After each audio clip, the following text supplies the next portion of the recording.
once I was coming out of a Boots the chemist in Dorset, and all of a sudden this shower of sparkling energy. It was like a waterfall of sparkling energy just flooded down, and I started bursting into tears because the love in that thing was so. But this was in the high street, man. Yeah, yeah. And so outside Boots, yeah.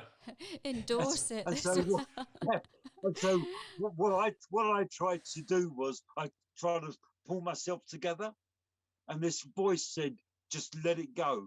Yeah. And it became so powerful that I was just about to go down on my knees in the middle of the street because the love that was coming from this was so intense.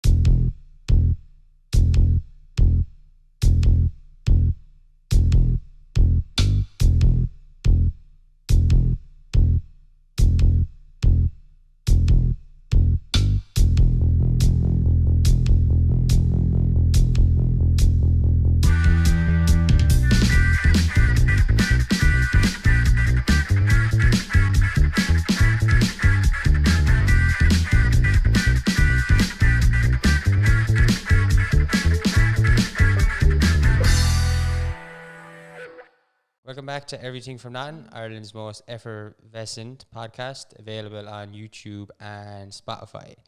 If you really like the podcast and would like to support us, the price of a loaf of milk or a carton of bread, you can do so at patreon.com/Ireland's podcast. We upload no guest episodes and more there. So just going to introduce today's guest. Today's wonderful guest has lived on the Hill of Tara for the past 7 years. With his birthday falling on the Celtic New Year, this lovely soul was destined to bring colour to Ireland. He began creating art in 1974 and since then has put out over 50 books the world over, to now where he humbly welcomes people to his breathtaking abode that is Tara Open Studios. Bringing us gifts from the other world quicker than Amazon Prime, it's the friendly, endearing and tranquil Courtney Davis. How are things, Courtney? Sorry? How are you keeping? How are things? Is it lagging? All is good. All is good on Tara. Yeah, we're in good form. Yeah, the candles are lit. Everything's, we're nice. rolling. Nice. You're just saying it's windy up there, is it? Fierce windy up. Sorry, my sound isn't very loud. Oh, is it? But, no. Yeah, anyway, go on. Yeah, can you hear now? Is that better? Yeah. So you're just saying it's windy up in the Hill of Tara. It's been mad windy here the last week or that.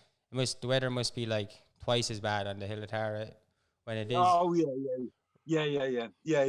Everything's shifting and moving outside. Yeah. But it's good, you know? It's good. Hey Courtney, what brought you to the Hill of Tara? Well, I came here for a visit, and I went into the coffee shop.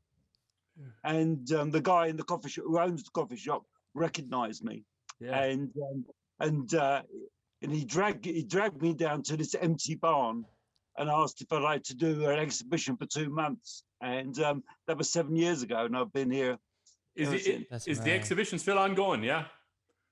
In the fact that I've got all my paintings here and stuff, but it's kind of evolved into a kind of spiritual center. And stuff. We have all kind of meditations upstairs, and and there's a shop as well. So Do you think art is spiritual? Yeah. Is art spiritual to you? Yeah. Yeah. I mean, you're tuning into the divine, you know, to be creative. Yeah, absolutely. I mean, I've been involved with an energy of Merlin since 1984, and together we created these 50 books. So could you talk about the Merlin thing for a bit? Like so Merlin is like obviously the British famous legend, and like what was the significance with Merlin had in your life? Although I call it Merlin, it's more of a kind of universal kind of energy. I don't know if you know. Have you heard of Amma? No. The Oh, she's an Indian saint that comes to Ireland once a year, or she obviously right. hasn't been here recently. Yeah. But Does she do? She she does gives. all Yeah, she this gives hugging. ashes and stuff. Yeah, she hugs Yeah, people and yeah, stuff Okay. like. yeah. But she hugs like thousands of people in a day. And one day when I was in the UK to visit her, I saw all these images that she was putting up on a screen behind, and I Yeah. realised that they were kind of like what I would call Merlin Yeah. images, symbols and stuff like that. And so my whole kind of attitude to change then. Yeah. Yeah, and so like I was reading like so like a lot of your paintings were inspired. I was reading that like you had I had some written down here that I read on your website, which is by 2010 I had completed a few workshops in various parts of the UK. Then Merlin disappeared from my life. I had to cancel scheduled events for the first time since 1977. The painting stopped. My life went into Yeah. meltdown. So is that like Yeah.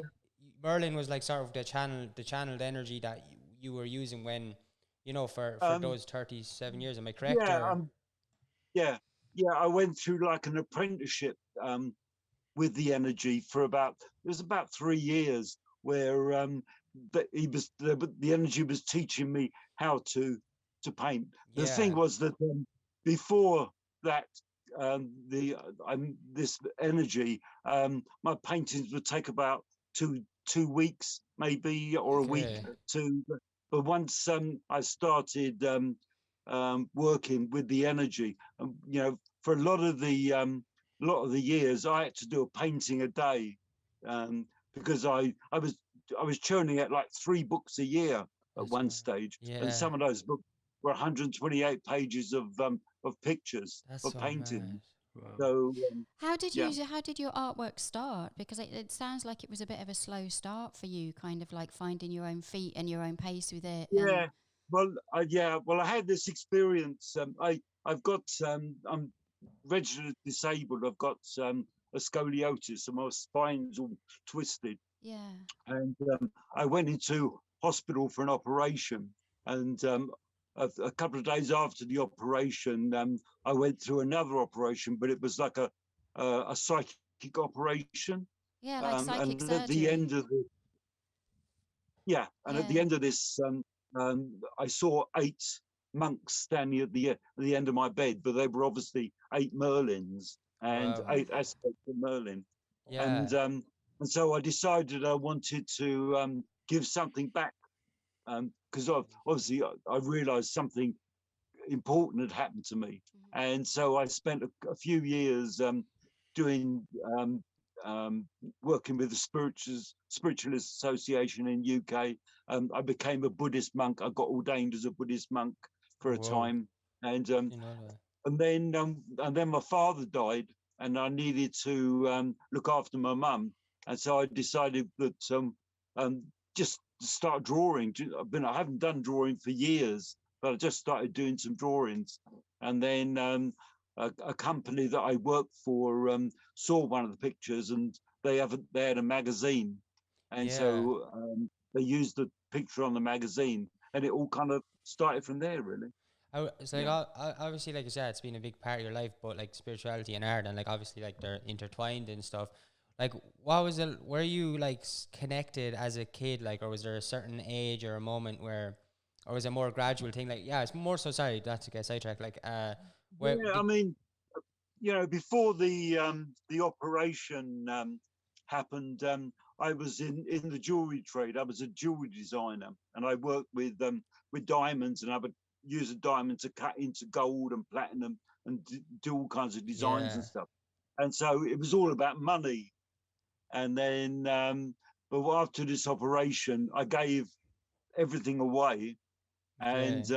and I say I moved into this Buddhist temple for it was about a year and a half, um, Yeah. and Whereabouts was so the Buddhist temple? Which Buddhist temple was it?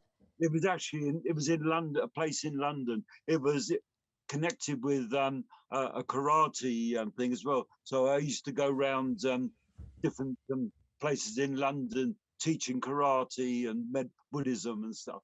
Is it the temple in North London? Yeah, it's not there anymore. Yeah, It's yeah, gone. All right. yeah. That's really Yeah. mad. I was gonna say, like, yeah, we actually we were up in your studio last summer. We were up there. We took a trip up to your studio, and do you remember you actually gave us a sunflower plant, and we planted it out the back, and it actually grew perfectly. It's out the back there now, and like, you know, it'll sprout again next year. But like, it was amazing. It was really cool. I just thought it was funny because I was just telling like Haley how like you genuinely, and I was always talking to you about before the studio. Like my mother knows about you because of me and stuff like that. I would just always like, you've always been my favorite artist, like in the world throughout history. I genuinely just have always resonated with your art and stuff. And so like to get a sunflower plant as a gift from you and to see it grow was like, it was somewhat cool. It was cooler. It was cooler than like a piece of painting, like in a weird way. Like, although you know I would have whatever, but like it was something sort of special about that. I don't know. It was really cool, but yeah, it's grown. Yeah, we've got all the seeds as well. We yeah. harvested the seeds from it, and we're great. going to replant those. Oh, that's wonderful. Yeah. Yeah. When we get land, we'll have we're going to stay harvesting. We'll get land, and we're going to have the Courtney field of sunflowers eventually. So yeah. Courtney, when you talk about kind of Merlin helping with your works and stuff and guiding you with that and the production, was there anything else that you learned from that energy? Like anything else my that brought gosh, to your life? Yeah. I mean, it was the most traumatic time in my life. All the time that I was working, I lost my business 4 times during that time of the Merlin energy. I mean, I lost everything, and so my life has been a continual phoenix growing, rebirthing all the time. But it's kind of it was good because it's like it's making you disconnect from material stuff and stuff, and my life became more of synchronicity. You get rid of all this stuff that hangs around you and you worry about, and stuff like that. And so my life has been one of synchronicity. One of the things that used to happen was that every time my tube of toothpaste ran out, I knew that I was going to move.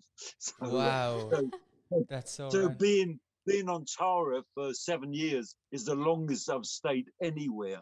Wow. Can you feel the energy there on Tara? Can you? Yeah. Oh, well, absolutely. Yeah. When I first came to Ireland, it was 8 years ago, and there was I lived in West Cork, in West Cork, and I found this fairy tree in this forest in West Cork, and it just felt like Ireland wrapped itself around me. Because when I came to Ireland, I had no money. When I came to Tara, for the to have my cup of coffee, I had no money. I was broke. I'd gone through another kind of purging of and ever since, Ireland has looked after me, really cool. Yeah.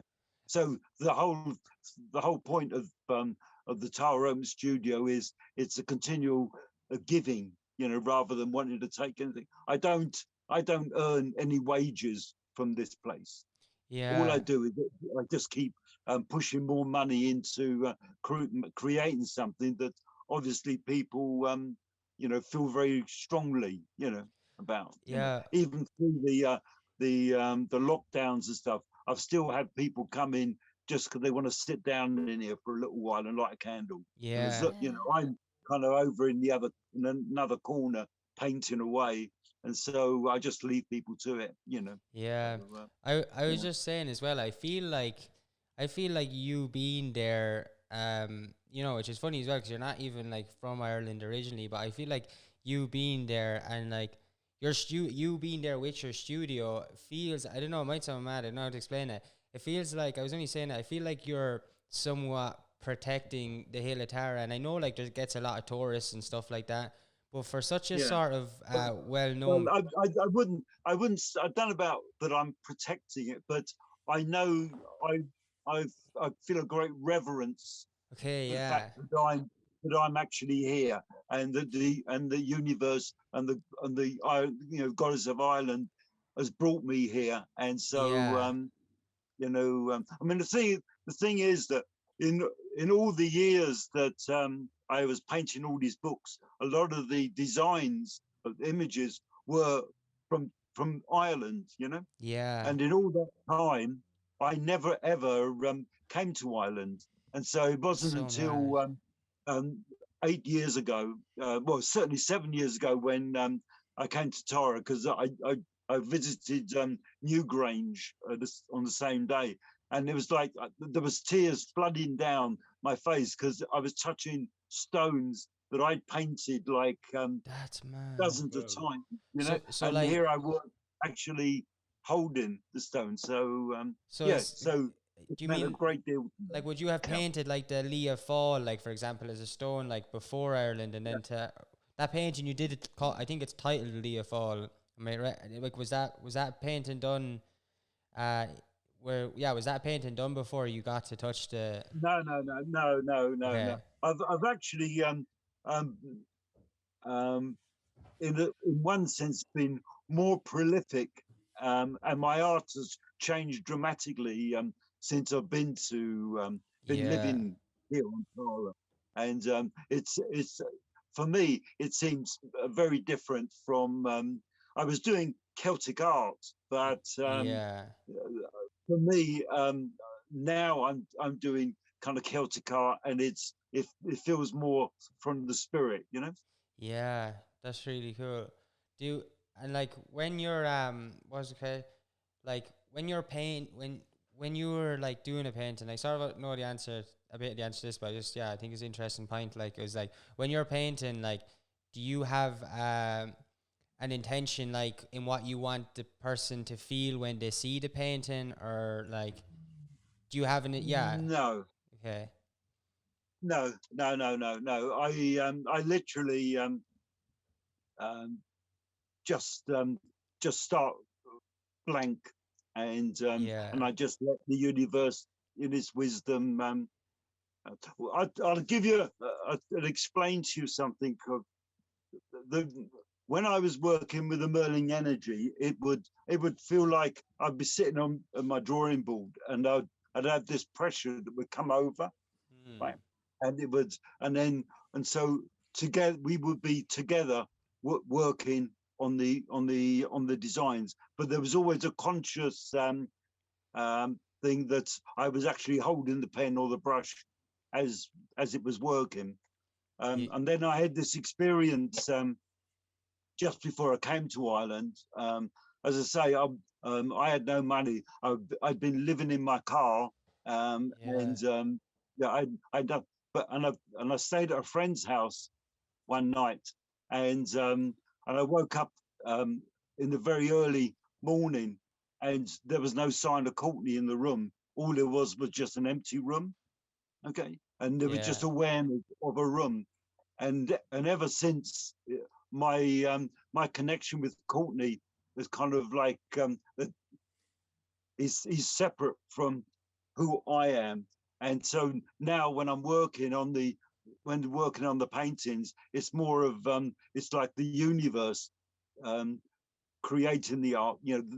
If you understand what I yeah mean. I 100% do, yeah. Yeah. yeah A like lot of So people, a lot of people say that when they're creating work, that they get in their own way and they need to just get out of their own way. yeah, and all the from my point of view, all the images are up there, and we're mm. doing is Yeah channeling down onto the people. Do you Because feel that you? in the early days of Merlin, um, when I might have an interesting little bit of a design that I created, and if I tried to put it in the picture, then the painting would stop.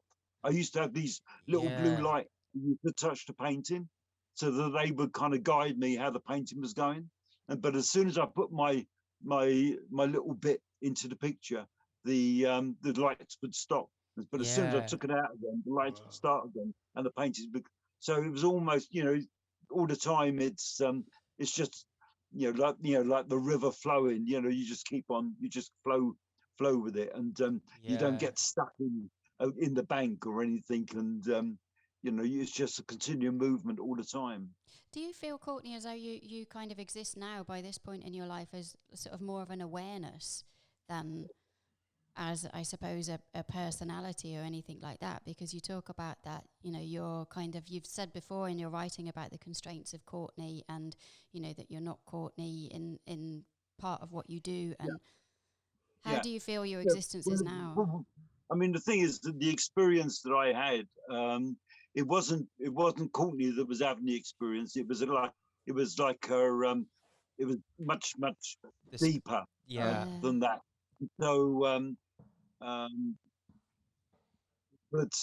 but now it's just a matter of that I'm kind of I'm not looking for anything for me. All it is I'm looking for what I can give, and that's kind of changed. All through my life. When you're I've been very lucky that as an artist, I've been working continually since 1984. But it was always money. Money was involved and stuff like that. Now that's kind of stepped away, and it's now more of what can I give all the time. And when you're doing that, then the universe, and especially Tara, the guy Michael who owns the coffee shop, says that Tara will always look after you. That's really cool. It's been really interesting that that every time I needed something, it's always come. And I just don't worry about money, about anything. All the time. All I'm doing all the time is seeing what I can do to help, to give, encourage, especially encouraging young people, artists and craftspeople and stuff like that. You've had because when I was starting off, I had nobody to kind of guide me, help me. But now I can use all the knowledge that I've gained over the years. I can now help support whatever I can.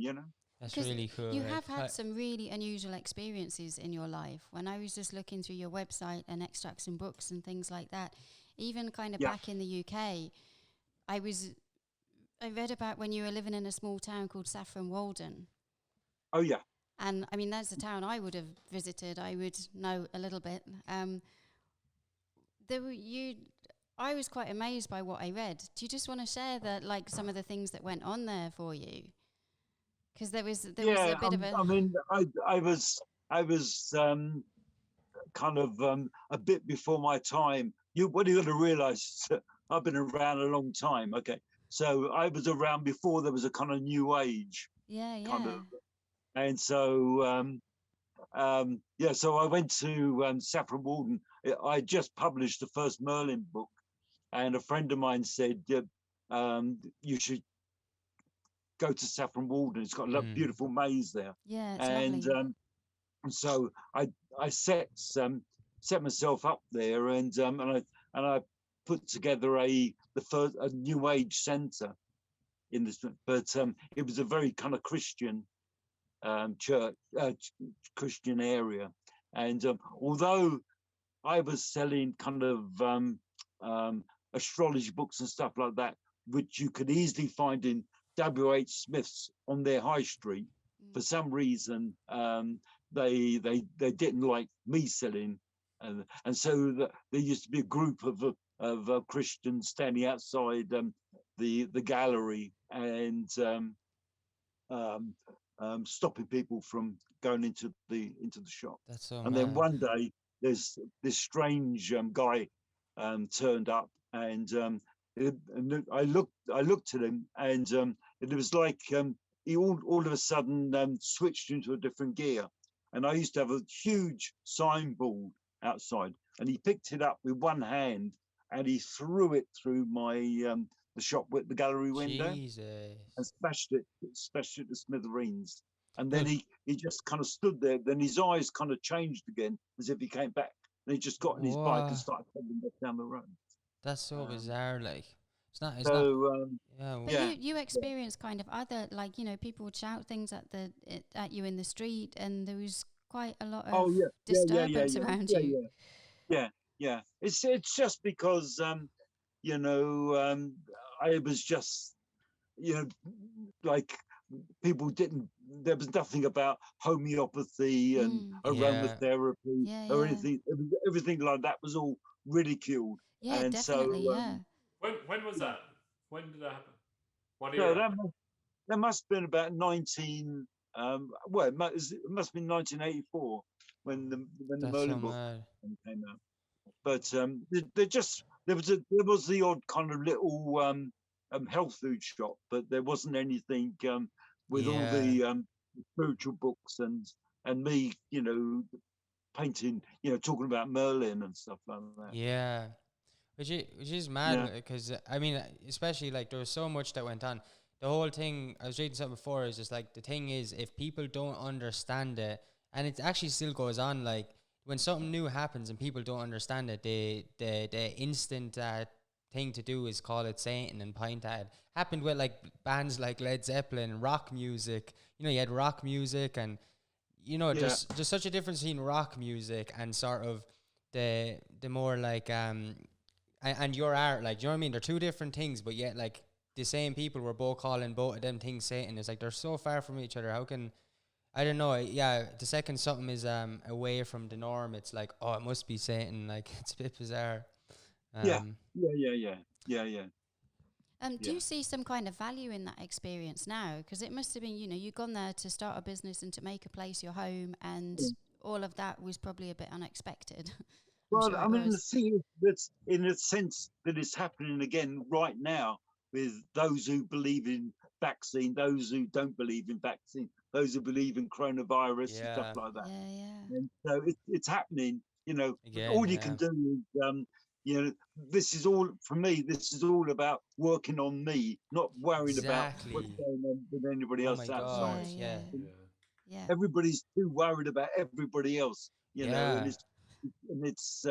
it's time to look after, Yourself, like, and but like it's like but like you've experienced it, like there is sort of like I think everyone does, like there's sort of that fear at looking at yourself first, like because there's a lot of when you haven't looked at yourself, there's a lot of work involved with sort of checking yourself and unraveling yourself, and it's much easier to just point the blame and be like, oh, we don't like that party or we don't like them or this, because like yeah, like it can be a scary thing to unravel yourself and to yeah. to figure I some mean, one of the interesting things I've found is that quite a few people that are teachers mm, have really fallen apart, and okay. you're really seeing the people that actually when they're doing their teaching, they're teaching from their own experience and from their own heart, and those who are Yeah. just absorbing stuff from books and then passing it on, that actually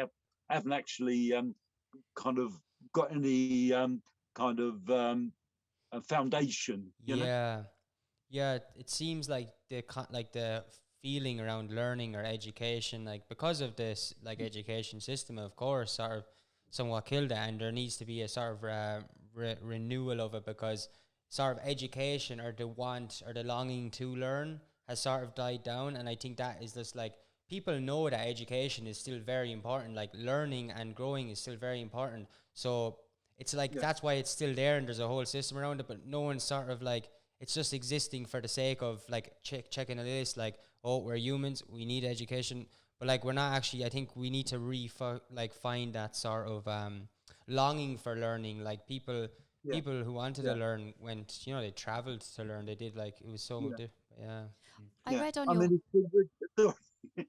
Yeah, it's been really lovely how some people have really kind of grown, through this yeah, last year, definitely, and a lot of people are doing what you're doing, Zoom events and stuff Mm. like that, yeah, stuff that they thought about doing, but they never had the time. That they're always too busy doing workshops and stuff, and yeah, so it's been, that so many people have really got a benefit, definitely. out of it. I think the long term thing from this, and like I know it can be like it's like not really a good thing to say for people who are sort of still. It's not good. Sorry, it's not a good thing to hear for people who are still struggling and stuff. But I think inevitably it will be sort of a good thing, because like for all those reasons of like, you know, like I don't want to go back to that like normal that was there before. It didn't seem very normal to me my whole life. But like there's something sort of a bit more normal about the idea of people like slowing down, and you know, not that like it has to stay like this forever, that this is normal, but like as in it's a good opportunity for change. I really feel it. And Yeah. I I hope, mean, for me, when I first came here 7 years ago, I gave I think 3 talks when I first arrived here, but I haven't given a talk yeah, since in the gallery, and yeah, it's only been this last year that I do regular um, Zoom to groups in America and stuff that's like that. really cool. It's really interesting, but I just never felt that I was um, I don't know. I never felt that I was ready, but now Yeah, all of a sudden, the universe, is saying, "Come on, Courtney," and it's not that I'm pushing. It's people are coming to me and yeah, asking me to do talks. So it's not like I feel like I'm pushing the thing. It's actually again the universe is synchronicity and it's kind of yeah. flowing. Is that like a lot of American colleges and stuff getting onto you? Like, is it like sort of universities and stuff like that asking you? No, not so much. It's small spiritual groups Okay, that yeah, yeah, kind of get together.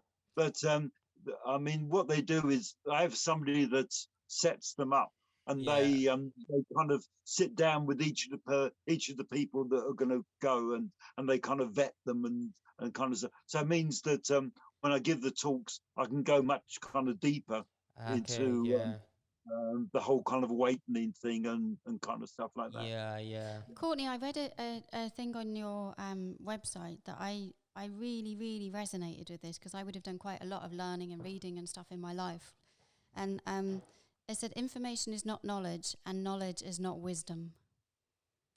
Yeah. And I thought that was really profound and lovely. And yeah, could you just elaborate a little bit more on like what that means for you and just your understanding of it? Because I know what it means for me, but I just think it's Yeah. a really lovely point for discussion. Yeah. Well, um, one of the consequences of the experience that I had before I came to Ireland was that um, when you kind of separate from the personality, um, you start losing all your belief system. Okay, Yeah. and yeah, so it's like every time you think that you're getting to a point of understanding, it suddenly falls away and there's another one behind, so I don't um I don't I can say, I don't believe, you know anything. I just kind of go with the moment, yeah, but I actually really really do um feel that way, that yeah, it's not just kind of words coming out, and it's just you know people are so busy that they never experience the moment all the time, yeah, and the moment is can be absolutely magical, you know and most people are kind of they're going down to the coffee shop and they're so focused on the coffee shop that they're missing the magic all the time. Magic's going on all the time, Yeah. yeah, and everybody kind of misses it because they're so focused. And so but if you go in from a point of view that's of being very open, you start to see this, and each time you see something like that, you can just feel it resonate, in the Yeah. heart, yeah. That's really because it's cool. kind of it's magic. Yeah, magic. Yeah, And yeah, it is an absolute like opportunity to do that at all times, which is hard. When I was younger, this is what happened for me to start realize that I was like 15, and where I'm from, like I used to walk the same road, like every day, these 3 times, whether it was school, going to the shop, everything. And then one day I was just so bored of it. And I'd reached this same point where there was no more turns. So this was the part I walked the most, sort of like the last stretch. And I remember like sort of, I was like, oh, this is so boring. I can't do this walk ever again. This is so boring. I've seen these trees. I've seen these walls. And all of a sudden I thought, and I was just like, that's when it came to me out of nowhere. I can't explain what, like, because I wouldn't have really, at that age, thought too much about this stuff until this point. It was sort of a singularity for change in mindset. But I remember just being like, all of a sudden, wait, I have not walked this road. Because when you take into, which might sound mad or whatever, but like when you take into account like date and the sort of the I've walked that road in the dimensions of sort of the third dimension, like is in like the walls, the roads, the sky. I've walked that road, but when I added in the factor of time, like as in right here, right now, I have not walked this road before. Which now, when I get really bored of something or I'm in a new room, like I'll just stop and I'll stare at the walls for a minute and sort of I can make it. I can sort of transform like the feeling of it rather than a room I've been in 1,000 times to here right now and like a new moment, and I can see that magic you're talking about. And I don't know if it's a similar thing, but yeah, there is. I think it's like I think it is like a thing of like the busyness, like and sort of like that, and people think that they're doing this, living the same day over and over, but they're never really. They've sort of just not looked at the day deep enough to see that they're not. Yeah. I mean, the thing is, if you went to like some exotic place, you'd be so aware of all the color and everything, Yeah.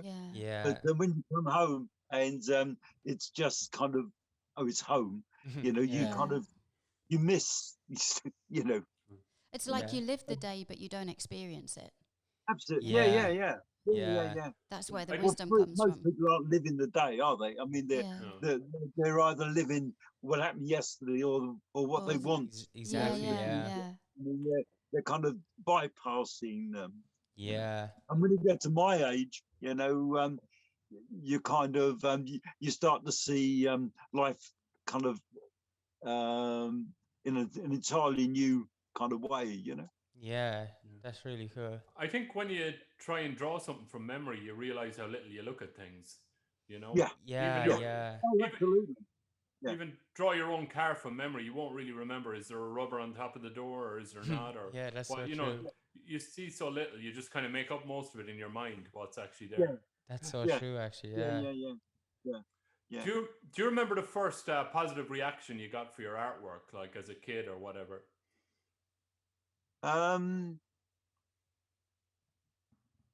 First positive. Yeah.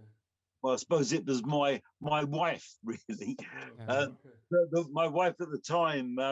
I used to do a kind of like William Blake dark Oh, stuff, wow. Gosh. and I That's so mad. I put a Celtic border around one of the pictures, Yeah. and she just loved the Celtic border, Wow. and it inspired me to for the time to remove the dark stuff and Wow. concentrate more. So I suppose so that would be the kind That's of the start of And it. when she pointed out how cool it was or how good it was, did you kind of go, actually, yeah, she's right? You know what I mean? Did it resonate with you? Yeah. And the thing is that it's like then synchronicity starts at play, and what happened was that I did the Merlin, the first Merlin book, which I self-published, and I packed up my job, and I would go into London every day with a rucksack full of books and go from one bookshop to another, flogging these books. And Oh, it just so happened that somebody from Dover Publications, there was a book called Celtic Methods of Construction, and it was a really big seller for Dover. And this guy moved from Dover to another publisher, and he was saying to the people in the office, you really need to get a Celtic book. And it just so happened that the commissioning agent went into a bookshop and found the Merlin book. Wow. Right? So he took it back. But then when he went home, his daughter came through the door with one of my pictures that she'd been colouring at school. I mean, synchronicity, mate. When it Yeah. starts, it's freaking magic, absolutely Yeah. magic. And But like, most people see they would be blocked. They would block the synchronicity because it's like it becomes scary because you've lost. You've got no control in a Yeah. sense. It's moving. It's this river. It's continual kind of river. and it all Yeah. started with a good woman, Courtney, with your good wife at the Well, that's time. it. Yeah. I mean, she's quite a famous woodworker now in America. But Wow. yeah. Wow. The yeah, like what you're saying, the synchronicities, like it's somewhat. I remember, like when I first started experiencing that stuff, it was somewhat like frightening at first. Like I hadn't fully ever like sort of looked at myself and was very much working from a place that was like built to sort of, I don't know, to sort of make myself feel better and like less insecure and stuff. So it wasn't really a true place. But at that time, I did start experiencing synchronicities and stuff. And there's a lot to handle, like for someone who hadn't really found himself. I didn't have any idea who they were.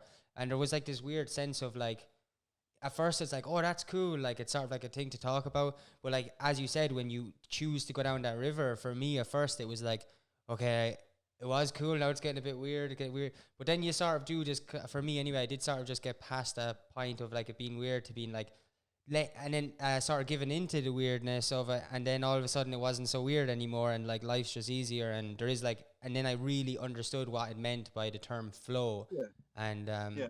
yeah. Yeah. So I thought that was Yeah. interesting. Your mum had some psychic ability, didn't she? Because I'm quite interested in, sort of you seem to have tuned in really well in terms of connections and kind of source and universal energy and all of that. But you said before that your mum had some psychic capacity. Yeah. I mean, the main one was that she come home from work one day, and my father had died, and she came home from work one day, and there was somebody sitting in a chair in the living room, and so she went up to this person, and it was Lord Louis Mountbatten. Right? Wow. Now he died. He'd been blown up.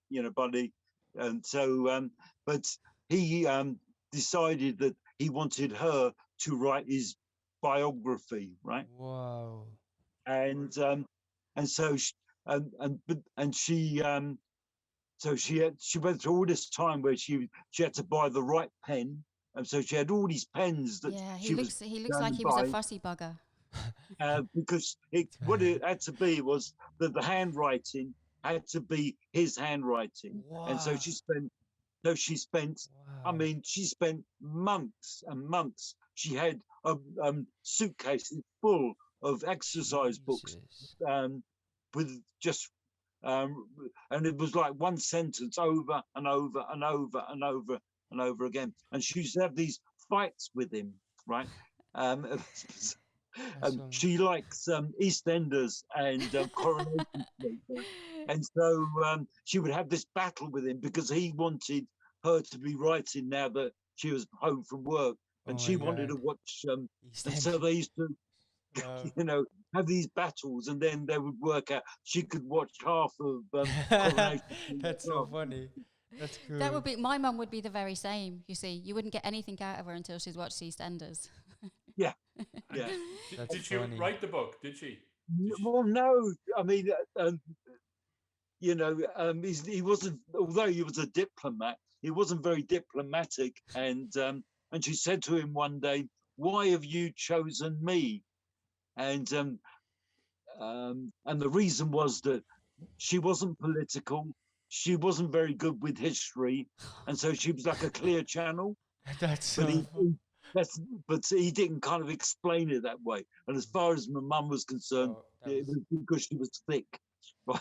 Jesus. And so she did no more than snap all the pens in half and tore all the books up, and everything went in the bin. So it never ever got. Did she send him on his way, like? Yeah. That's so cool. That's so cool. And that's so the interesting thing was that nobody else knew about this. And when it was her funeral, my sister had written all this stuff about my mum, you know, and it was just like history. And so I stood up there and started telling them about this Mountbatten story, and they were all aghast, and yeah. That's so cool. Had Wow. you been in the house at the same time? Like, were you living with your mum at the time after your dad died? No. I was living in Bridport in Dorset. Okay. No, yeah, Okay. but I used to kind of travel back and forth. And so she'd Yeah. shared it with you. She'd told you about it. Yeah. God, I think that's hilarious. That is such a cool story. That's Yeah, one of the it is. coolest stories I've ever heard. Like, that's really cool. Yeah. With like your experience now with Merlin, kind of like, where are you at with that Merlin energy now? Because it's come and gone from your life, and it's been more prolific. Yeah, I went through about 4 years of denying Merlin, because I'd had this experience in the room, and so Courtney was in a totally kind of different space. Yeah. But gradually, it's interesting that gradually, this last couple of years, it's kind of like, I haven't quite figured it out yet, but it's like a jigsaw, and all these bits are forming into place, and I haven't don't quite understand how that is, but I yeah. Wait, do you know with the Confused. with Yeah. with the Merlin energy, like, But the thing sorry? is that I'm in myself, you know, I'm relaxed, and Yeah. I'm kind of in the flow and stuff like that. Yeah. So however it's going to Play fall, out. Yeah. fall down, you know, yeah, I'm just kind of open to that. Yeah. With the Merlin energy, like working with, like, was it sort of a direct dialogue, like your mum's experience with Lord or that, or was it sort of more of a feeling? Sorry, I didn't quite get that. Like, so like with the Merlin energy, like you working with the Merlin energy, was it a similar case like with your mum, like sort of where there was more of like a direct sort of dialogue, or was it sort of more feeling? Oh no. I mean, the weirdest thing is that so many people supposedly have Merlin talking to them, you know. Okay. But in all the years we worked together, Merlin, as far as I know, I mean, never ever said anything to me. Yeah. But it was more of a kind of like a inner kind of conversation and stuff that was kind of going. I was, you know, rather than words being spoken, I was kind of learning, you know, and experiencing, you know, through what was kind of going on. Yeah, that makes more sense. That's Do you is it a different experience when you're writing the books, or because obviously that's more kind of verbal, and how does that come through, or what's your process with the writing by comparison? Yeah, I mean, I guess with the when I'm doing the writing,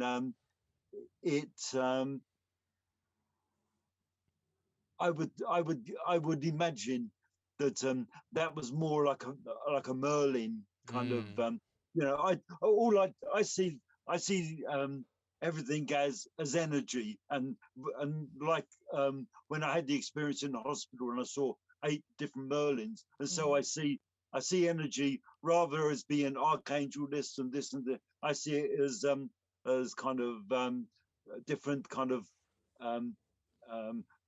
energy kind of patterns, and when I'm writing, this one pattern comes in that I kind of sense is Merlin, and you know, and you know, I have no idea. I do loads of posts on Facebook and stuff like that. Yeah. And I do those literally in like 10 minutes. Yeah. It just flows, and I try not to put Courtney into it. I just let Yeah. the post expand or whatever it wants to do. And a lot of people kind of comment to me, they really enjoy them, and so That's really yeah. cool. Yeah. Is there any Courtney in these works? Like, do you just once Courtney comes in, do you stop working? Is that what happens? Courtney's not here anyway. Okay. All right. Fair enough. So, Fair Yeah. enough. although there's this, and there is a personality, but the what Courtney is kind of flowing through Okay. this. So, yeah. Yeah. I mean, the thing is that for for most people, they go through their life and they're kind of buying all these spiritual books, and they're being told to go up mountains because if they go up a mountain, they might have this experience and stuff like that. Yeah. And but when actually the kind of awakening happens, when the beloved, when God kind of wakes up, that's what it's all about Yeah. inside. Then the person who's been doing all the seeking and stuff, they don't know, they lose out. They actually lose out. So although you're kind of on a spiritual quest, that when it comes to the point that you actually get to that point, then you don't actually gain. You actually lose. You die. Yeah. It's Very good. it's so it's definitely like I mean, some of the most wonderful experiences I've had. Once I was coming out of a Boots the chemist in Dorset, and all of a sudden this shower of sparkling energy. It was like a waterfall of sparkling energy just flooded down, and I started bursting into tears because the love in that thing was so. But this was in the high street, man, yeah, yeah. and so Outside Boots, yeah. Endorse it. and so and so what I tried to do was I tried to pull myself together, and this voice said, "Just let it go." Yeah. And it became so powerful that I was just about to go down on my knees in the middle of the street because the love that was coming from this was so intense. Yeah. And that was like, it just come out of the blue, you know. That's terrible timing as well. Fancy doing that Well, outside when Boots it's and terrible Dorset. timing, or not terrible timing, it's kind of Per- who are you, Yeah, yeah. Are you this Courtney Davis that's a bit embarrassed, or are you Yeah. this Exactly. person with that spirit that inside that is just Yeah. connected with the whole, Yeah. It's actually a lot of stuff that I'm still like, I don't know, figuring out stuff for myself, and maybe I've started to learn that it is like about stop trying to figure it out or whatever. But I still Yeah. have these parts of me that sort of part of the human self, like whatever, like insecurities or that sense of like ego that's trying to keep control or whatever. I've had like this part that gets in my way where like I'll pass someone on the street and like this thing inside me will be like, go up and say hello to them, a stranger, and then part of me is just like, oh no, they'll reject you, they won't say hello back, they'll think you're weird. And I'm trying, so I'll hear it's like to let go of that, like to hear that let go, that's a beautiful thing, because I feel like I've blocked it out before, and I know it'll happen eventually, and because it stops. I mean, that's the great thing about when you get to my age. I'm going to be 75 this year, right? Oh, And wow, so Jesus, when you get to my age, you're allowed to do all these things. But yeah, exactly. Yeah, that's so true. That's so Age true. has some you're benefits. just going to wait a few more years, and you'll be fine. That's so true. Yeah. I mean, it's great. Most of the people that come in here, they're coming for a hug. Yeah. And that's wonderful. That's so cool. Like. You spent a bit of time in the States, am I right? Yeah. Yeah. Yeah. Which part Yeah. were you in? Yeah, I used to do well, it was mainly on the East Coast Okay. All right. of so it was New York, Boston, Chicago. It was the Irish, Yeah. connection. I used to do a lot of book signings and events and stuff there, and talks and stuff like that. Yeah. Oh, But wow. then all those people thought I was Irish. You know, I used to say to them that no, I'm not from Ireland, and they said, well, you obviously live in Ireland. No, I've never lived in Ireland. Because You know, I've yeah, never even been to Ireland. But I gave up in the end, and I used to say, yeah, I'm an Irish artist. yeah, that's funny. That's Yeah. I when we went into your shop, like, cause I've always been obsessed with your artwork for years, and I always thought you were just like this Irish artist living in the Hill of Tara since maybe you were a kid or something. And then we went in there and you spoke, cause I'd never heard any interviews of you before, and then you spoke, and I was like, what the hell? And then Haley recognized your she recognized your accent, like, and it was mad. I was like, he's from England. He's from England. That's an English accent. It was really cool. Yeah, I thought it was very exciting. For a lot of people, I do a lot of stuff for women's groups and stuff like that, and Yeah. some of them obviously think that I'm a woman, you know, because the name Courtney. Yeah, because that's funny. That's funny. Yeah, so you're living incognito. You're actually an English woman living on the Hill of Tara. Yeah. And I've had some really interesting conversations with people at trade shows, you know, who say how much they enjoy Courtney Davis and stuff like that. You know, I know her quite well and all this kind of stuff. I know her very well. Oh my God. That's brilliant. That's funny. Do you have a kind of favorite piece of work or a work that's been most significant to you along the way, or does that evolve and change as your life goes on? Yeah, well, I guess I've got a painting called Tara, right, which I started to paint when I was living in West Cork, and for some reason it stopped, and then I got invited to the exhibition here, and as soon as I came in here and for the exhibition, I started painting picture again. Yeah. And as I said, you know, I had no money when I came to Ireland, and this Arab sheikh came in, saw the painting, and bought it, and it was 4,000 euro. Wow. And so it kind of, and then shortly after that, that I had a painting of Ipona, and a French lady came in, and she bought that 3,000. And so so what it did was it stabilized me, you know, for being here, you know, but it also gave me the money to create Tara Home Studio, you know. That's really cool. Wow.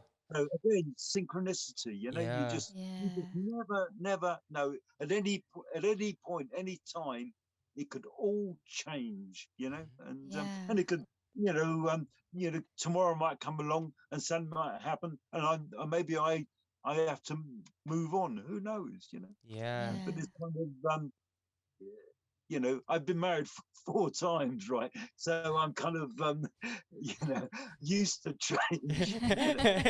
Yeah, that's funny. At least I get more time with my toothpaste, but yeah. That's funny. I just like a lot of what you were saying during this. I just started listening to kind of like one of the truth teachers from back in the 40s and stuff, Florence Scovel Shinn.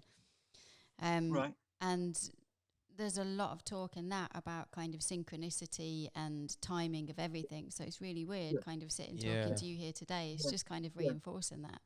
Yeah. It's kind of, you start to see life in a much more kind of playful way. Yeah, exactly. Rather than something to fear, but accepting there's going to be dark times and good times, because it's balance, you know.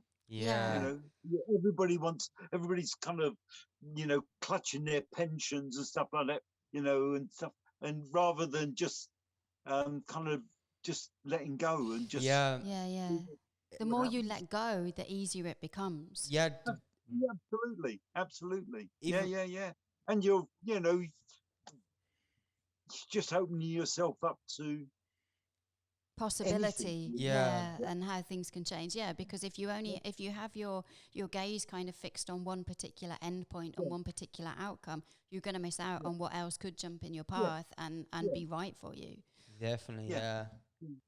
Does your art change depending on what country you're in? Well, it's certainly changed since I've been here. Yeah. I've kind of um, I've done a lot of kind of goddess paintings here. I mean, I find it really interesting that 90% of the people that come into the gallery are women, right? Yeah. So it's kind of like I'm really learning. For most of my life, I've gone from one relationship to another, but since I come into Tara, I've not been in a relationship, but I got this relationship with all these ladies that are coming through, and it's been really interesting watching Courtney changing, you know, Yeah. because of this.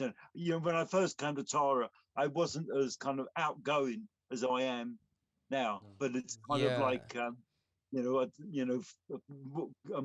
I'm more in my feminine kind of self. Yeah. So those women influence your art, yeah? Would they influence Or with the energy, feminine energy. Well, I mean, they're all goddesses, you know. So I mean, they do obviously affect my art, and because I'm getting for many years when I was doing the books, there was no Facebook or YouTube or anything like that, and so I was pushing these books out, but I was getting no feedback. Yeah. And so, but here, I'm getting constant feedback, and I'm getting people to come in who think I'm some kind of mythical character because they've been buying my books for years and years, and all of a sudden they come into this gallery, and here I am, Yeah, that's how I actually felt the same when I first met you. It's such a beautiful space. Like, that is such a sense of peace and calm and tranquility. I sat in a chair looking at the space that's just behind you there for, I don't know, 15 minutes, 20 minutes or so. Just the life spirit shine. That we should talk about this piece behind you as well, just for people. Like, it's beautiful. It's absolutely beautiful. The life spirit shine is just like, I don't know. I don't think there's anything I've ever seen. Like, you were talking about, remember you were saying about like going to exotic places and stuff, or like even seeing the Grand Canyon, anything like that. Nothing has had an effect on me than seeing like your piece, the life spirit shine behind you in person. Like, I don't know, I can't explain it. It's mesmerizing. I'd stay there for eternity staring at it, like, and happily too. It's beautiful. It's just it's a thrill for me, that people are kind of tuning into the paintings and getting a lot from them, Yeah, it's really cool. I definitely felt the sort of the feminine aspect in the place as well. There's probably an element of like attracting the feminine as well, but I don't think there's probably like the old Irish male ego probably can't handle like sort of a place like that, because you really feel yourself when you're in there. It's the same in England, and it was the same in America when I used to do tours. It was mainly women. I mean, when I first came to Tara, I had the exhibition, and the men used to stand outside while the women came in. That's so mad, like as if they're going shopping or something. Like, it's so bizarre. Is that how come you were married 4 times, Courtney? Is that how come you were married 4 times? Because there were so many women coming in and out. Attracted. Well, no, I mean, the thing is, what it is that people they were attracted to me because of who I was, what I was doing. But the reality is that I come into the gallery, into the studio 8 o'clock in the morning, and I don't leave till about 10 o'clock at night because I had to do like a painting a day. And so they suddenly realized that there's this like other woman that they hadn't realized.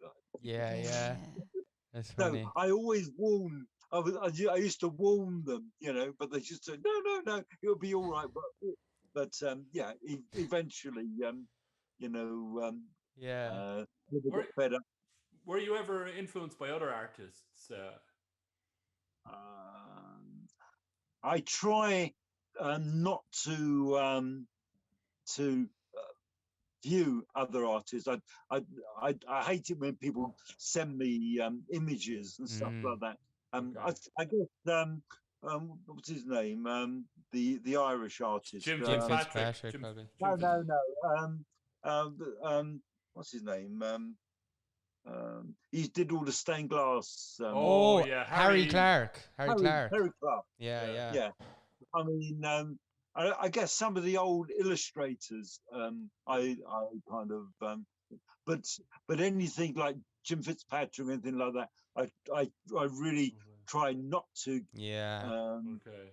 The trouble is, I'm doing a painting a day, right? So, what I don't do it now, but when I was, you don't know what kind of, gets hooked into the old, thing, Yeah. and then you start thinking, oh, that's an interesting thing, and then Yeah. you suddenly get something to say, and it happened to me once, and I got so much stick from the other Celtic artists, that they thought that I'd copied. But that yeah, can that so can I- happen without you even seeing stuff. Definitely, you know? yeah. Yeah. People channel the same things at the exact same time. That's true as Oh well. yeah. So I just kind of shut myself away and just get on with my own thing. I'm going to finish up in a few minutes. Can I just ask you one question? Do you think people take life too serious? I think they yes, I think they take it very, very seriously. And I think if they were a bit more playful in their life and taking chances, you were saying about you felt that somebody, you should be hugging them or something like that, or maybe talking to them. If people did a lot more of that, especially now. I mean, there's so much fear and stuff kind of going on, It's definitely it's the right time to be playful. And these moments are so kind of short sometimes. There's these chances of talking to somebody, and again, synchronicity. You have no idea what door's going to open when you start talking to that person. And but we're blocking, because of fear. We're blocking those doors all the time. Why are we afraid? Huh? Why are we afraid, do you think? Why are we so afraid? We're afraid of death, aren't we? Death and dying, That's what it's about. And we're all gonna, at some point, we're all gonna blinking die, And I'd hate to be lying on my bed thinking, I wish I'd done this, I wish I'd done that. As far as I'm concerned, I do as much as I can, so that there's no regrets, at the end of the day. Brilliant. That's really cool. That's lovely. You never know how short your lifespan is, from moment to moment, That's true. And it's just worth, especially with what's going on. Don't put your life to one side. Freaking use it. That's really cool. Thanks for coming on. I definitely going to take on your advice as well. I just all stuff that I don't know. It's ironically very in sync with like stuff that I'm sort of feeling and going through, is like figuring out as well. So it's really cool to hear that from someone who's also like my favorite artist of all time, which is mental, like really. And yeah, it's really cool. And thanks a million for coming on, Courtney. I really appreciate it. It was a really good conversation. You're welcome. God bless you all. Thanks a million, Courtney. Thank you. Thanks, Courtney. Thanks. Bye. Take care. Bye. Bye, Courtney. Yes, thanks to everyone for watching on YouTube or listening on Spotify. That was really interesting conversation. It was really cool. If you want to support us, you can at patreon.com/Ireland'sPodcast. And I hope good news is coming your way. Much love. Bye.